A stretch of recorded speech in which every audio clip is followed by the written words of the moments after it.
Hey, what's happening, Roland? Hey, well, here I am. It's an update for the week. It's Friday. It's what is it? It's January the 14th. Hey, and I'm in my brand new Ford truck. This is my brand new one. I just got it. It's a Ford. It's a 2022 Ford 250 Super Duty. It's kind of similar to the one I had, but the one I had was 10 years old. Got terrible gas mileage. And it was really a nice big deluxe truck, don't get me wrong. But this truck is just a much better truck. Anyway, I'm headed over to the Headwaters right now. And this truck is got a better gas mileage. I'm getting 25% better gas mileage. So when I come over from Naples, Florida, all the way over to the Headwaters, it's a 4-hour drive. And it's going to save me about it'll cost me $100 to get over and back versus $125 or $130 like it used to cost. So anyway, that's the new deal. Boy, you're talking about a smooth ride and quiet. This has extra. Listen how quiet the truck is. I mean, I'm zooming along at 65 miles an hour, and it's perfect sound. I mean, it's real quiet and real smooth riding. It's a much better suspension on this truck than I had on the other one, and it's a full size pickup. I mean, so I got all sorts of stuff in the back. I got hundreds of pounds of Shiner stuff, and also my wife works for the Meals of Hope. It's a food distribution for the needy, and they do these packing events where they get oatmeal and things like that. Well, they got a couple big pallets of oatmeal, and the bugs get in them. Got a bug deal, so they were going to throw them out. And I told Judy, I said, Judy, I think the Shiners are going to like oatmeal. So just as an experiment, they had hundreds of pounds, like 500 pounds of oatmeal that they were going to throw away. Hey, I tried it. I mushed it up with water, threw it in the water. The Shiners love oatmeal, particularly with a little cinnamon flavor that it had. Anyway, so I'm saving a little money there, but it's a really big deal. You know, I catch my own Shiners. Now, I just want to give you the update that I've been talking a lot about what I do over here at Headwaters, and basically I'm producing a lot of big monster bass. You know, I like the thing I'm so proud of is that for the last couple weeks, actually last couple months, the last 20 trips I've had, 19 of them, on 19 of the last 20 trips, I got at least one person in the boat, sometimes two people in the boat, their best or personal best bass. Now, in some cases, it might only have been a 6 or 7 pound bass, but in other cases, it was bass over 10 pounds. So, I mean, I've had all size fish, and I average a couple double-digit fish every month. And I've taken like 10 double-digit fish now out of these Headwaters this year. So it's pretty profitable. You never know. That's the thing about Florida.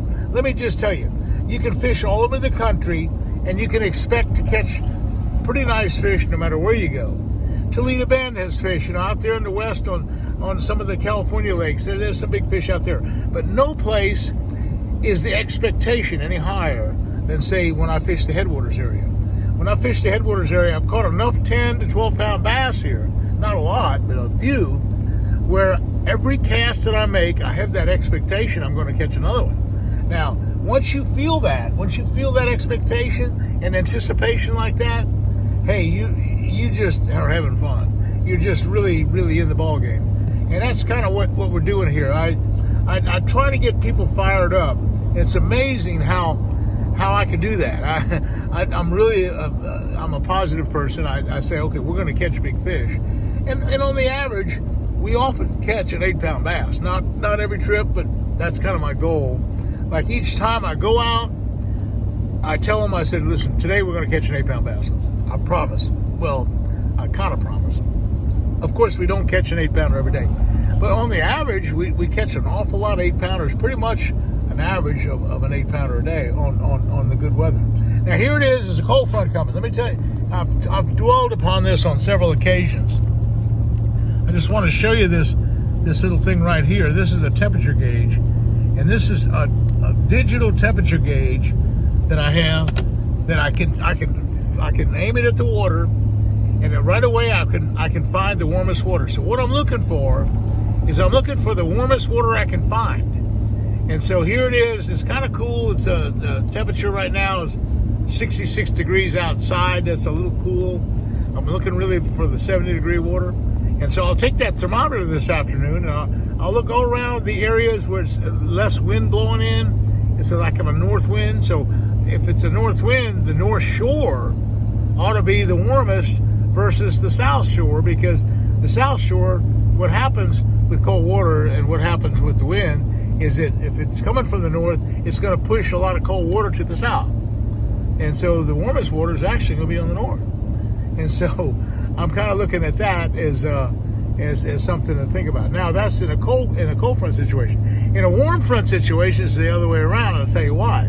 What happens with the warm front, say the water's cold, and say it's a north wind blowing, but all of a sudden it's a nice warm southwest wind. That's prevailing wind, say, and nice and warm. As the water warms up, a layer of warm water gets to the top and is being pushed with the wind to the other shoreline. So it piles up and actually gets deeper and deeper on the shoreline that the wind's blowing into. That's if the water's warmer, or rather, that's if the water's colder than the wind. The wind can pile up warmer water.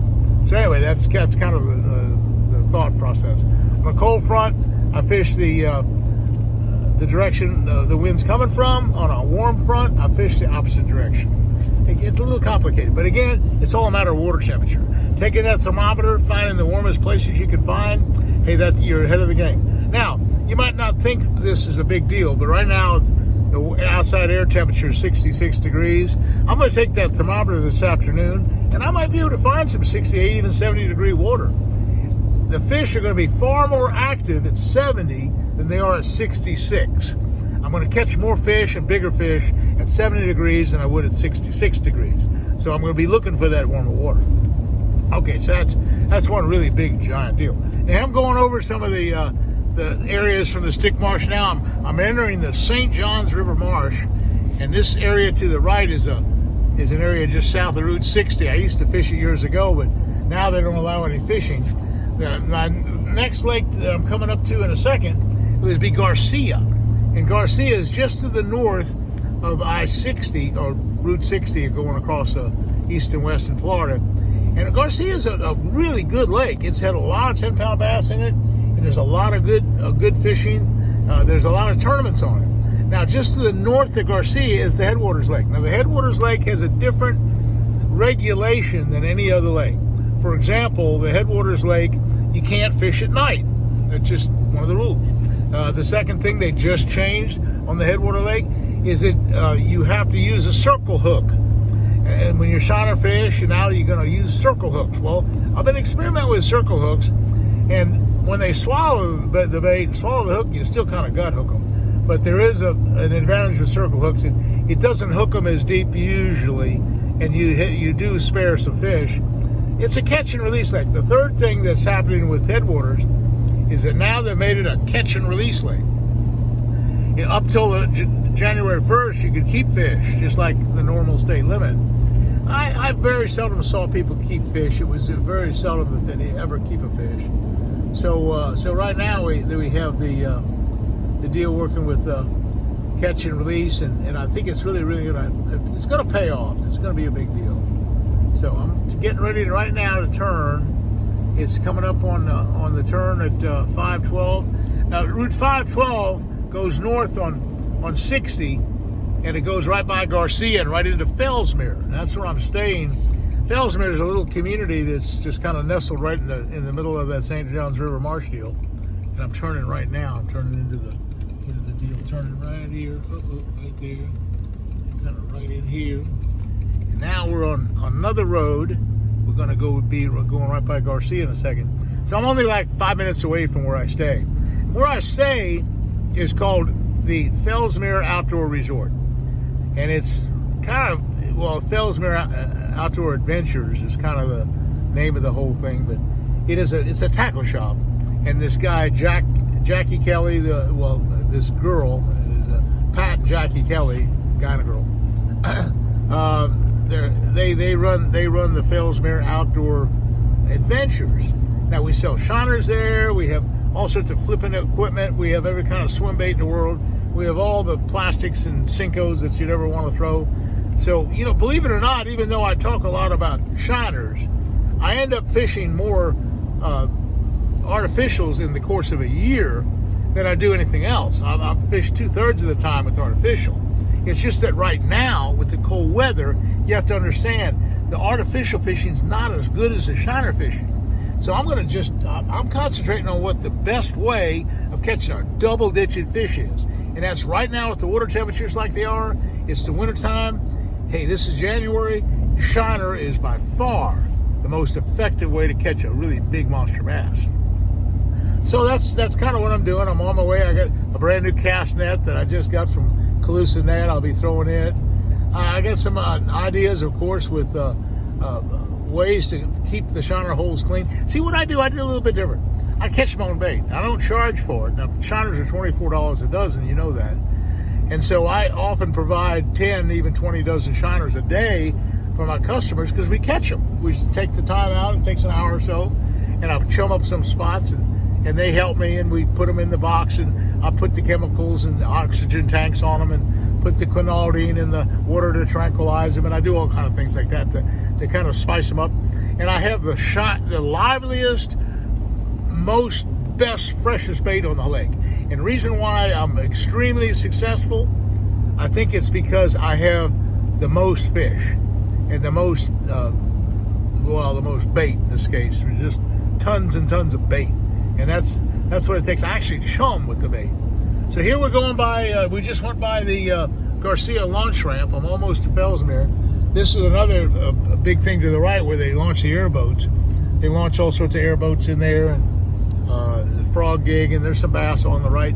So this whole St. Johns River Marsh has 5 or 6 lakes involved. It's the Stick Marsh, Kenansville, Headwaters Lake, Garcia, and even the Three Forks. There's all sorts of water. There's probably in the neighborhood of 30 or 40,000 acres of water. And the neat thing about it is that they're all big flooded marshes and flooded farm fields. And that gives it that all the water in the center of the lake and everywhere is fishable.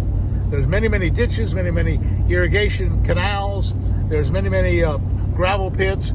There's more structure in the Headwaters Lake than just about any lake that I've fished. And it fishes larger. As a 10,000 acre lake, it fishes as large as a 200,000 acre lake, because it's just everywhere you go, there's no shoreline to fish. It's just flats everywhere, and all sorts of islands and ditches, and it just is fantastic.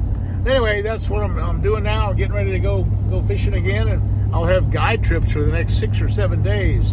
If you're interested in a guide trip, if you're interested in catching a double-digit bass like I keep talking about, hey, get a hold of Judy M at fishingwithrolandmartin.com.